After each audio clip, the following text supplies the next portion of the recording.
Here we are entering into Blue Springs. Apparently there's a lot of manatees in here.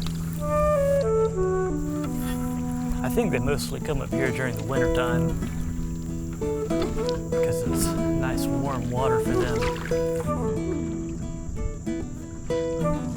Whoa, this water is so clear.